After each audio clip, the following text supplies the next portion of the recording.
थे। आज कितनी बढ़िया बारिश हो रही है। ऐसी बारिश में तो अगर गर्मा गर्म पकौड़े हो जाए तो मजा ही आ जाएगा। आज तो मेरा भी पकौड़े खाने का मन कर रहा है। बहू से कहकर आलू प्याज के पकौड़े बनवाऊंगी। कोई जरूरत नहीं है आलू प्याज के पकौड़े बनवाने की। घर में बनेंगे तो चिकन के पकौड़े ही बनेंगे। बहू मांस मछली से कितना दूर रहती है, अब क्या आप उससे चिकन के पकौड़े बनवाएंगे? और चिकन लाने के लिए भी तो इतने पैसे नहीं है हमारे पास। मेरे पास हैं। आज तो चिकन के पकौड़े ही बनेंगे। मिथिलेश शोभा के कमरे में आता है और उसकी पेटी खोल उसके अंदर से पैसे निकालने लगता है कि तभी शोभा जो अपने बेटी को स्कूल से लाई थी मिथिलेश को देख लेती है। पापा जी, ये आप क्या कह रहे हैं? क्या कर रहा हूँ? क्या कर रहा हूँ? दिख नहीं रहा क्या? पैसे ले रहा हूँ चिकन लाने के लिए। जल्दी से चिकन ला और गर्मा गर्म चिकन के पकौड़े बना। पापा जी, ये पैसे मुन्नी की स्कूल की फीस के हैं और घर का खर्चा भी इसी में से ही चलाना है। एक हफ्ता, और आप तो जानते हैं कि मैं मांस मच्छी से कितना दूर रहती हूँ। आप कहो तो मैं आपके लिए आलू के पकौड़े बना देती हूँ। जब मेरा चिकन पकौड़े खाने का मन है तो चिकन के पकौड़े ही बनेंगे। और क्या करेगी अपनी बेटी को पढ़ाकर? इसके दहेज के पैसे जोड़, कल को शादी में काम आएंगे। एक तो फूटी कौड़ी नहीं लाई, ऊपर से बेटी और पैदा कर दी। क्यों आप उसे आज तक मुन्नी को लेकर ताने देते हैं? पोता नहीं तो क्या हुआ, पोती तो है हमारे पास। ये मेरे बुढ़ापे की लाठी थोड़ी ना बनेगी। बेटियां सिर्फ बोझ बनती हैं, सहारा नहीं। और तू खड़े खड़े क्या देख रही है? क्या कहा मैंने, समझ नहीं आया क्या? प्रेग्नेंट शोभा को न चाहते हुए भी उसे अपनी बेटी की स्कूल की फीस के पैसों में बारिश में छाता लिए चिकन लाना पड़ता है।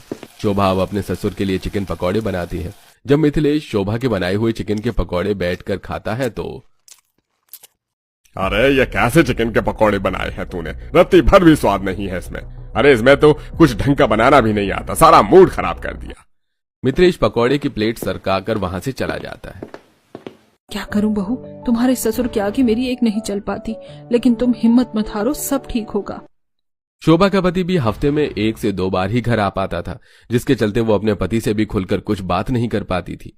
लेकिन शोभा के बिना कुछ कहे ही आनंद कहीं न कहीं उसकी बातें समझ लेता था। लेकिन अपने पिता के चलते आनंद चुप रहता। ऐसे कुछ दिन गुजर जाते हैं और आज घर में दोनों भाइयों का सैलरी देने का दिन होता है। सास ससुर बैठे थे। ये लीजिए मेरे पिछले महीने की तनख्वाह। अरे इसमें तो 500 रुपए कम है।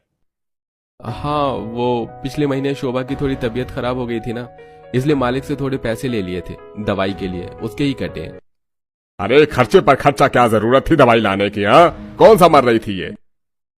बाबा ये आप किस तरह से बात कर रहे हैं? शोभा प्रेग्नेंट है, उसका ख्याल रखना मेरा फर्ज है। अरे उससे पहले हम तेरे माँ बाप हैं। हमने तुझे जन्म दिया है। कुछ सालों के रिश्ते के लिए तू बचपन का रिश्ता भूल जाएगा? तुम बच्चों से और उम्मीद ही क्या की जा सकती है? और सूरज तू कब अपनी तनख्वाह देगा? ये लीजिए बाबा मेरी तनख्वाह। ये हो क्या रहा है? पहले बेटे के 500 रुपए कम थे और तेरी तो आधी तनख्वाह ही गायब है।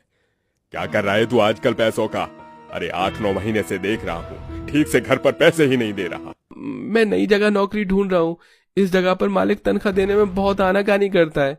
अरे सोचा था 2-2 बेटे हैं, बुढ़ापे में जिंदगी मौत से कटेगी। लेकिन यहाँ तो थोड़े थोड़े रुपए के लिए भी मोहताज होना पड़ रहा है। तुम जैसे बेटों से अच्छा तो भगवान हमें बच्चे ही ना देता। मिथिलेश की ऐसी बातें आनंद के दिल पर तीर के जैसे चुभने जैसा काम करती हैं। तो वहीं सूरज को तो इन बातों से ज्यादा फर्क नहीं पड़ता। अगले दिन सूरज शर्ट पैंट पहनकर जल्दी से तैयार होता है और रास्ते में से फूलों का बुके और ढेर सारी चॉकलेट्स लेता है और तो और एक कैब भी बुक कर लेता है। कब तक ये सब चलता रहेगा? पैसा छुपाने के चक्कर में हर महीने बाबा से गालियां सुनने को मिलती हैं। लेकिन क्या करूं, गर्लफ्रेंड का चक्कर है। अब उसके सामने तो अपनी गरीबी जाहिर नहीं कर सकता ना।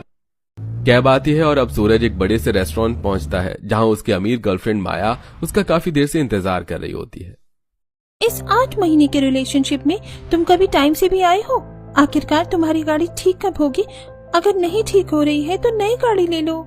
अब गुस्सा छोड़ो ना, वो गाड़ी मुझे मेरे पापा ने दी है, इसलिए मैं उसे छोड़ नहीं सकता। बस कुछ दिनों की और बात है। ये देखो मैं तुम्हारे लिए क्या लेकर आया हूँ, तुम्हारे मनपसंद के फूल और ये चॉकलेट। लेकिन सूरज, अब मेरा चॉकलेट खाने का मन नहीं करता। मुझे कुछ खट्टा चटपटा खाना है। तुम्हें गोलगप्पे खाने हैं? हाँ ठीक है, तो मैं अभी ऑर्डर कर देता हूँ। अरे बुद्धू, मेरा कुछ और खाने का मन कर रहा है, जैसे खट्टी मीठी इमली, अचार। अरे तुम तो इस तरह से बात कर रही हो जैसे तुम प्रेग्नेंट हो।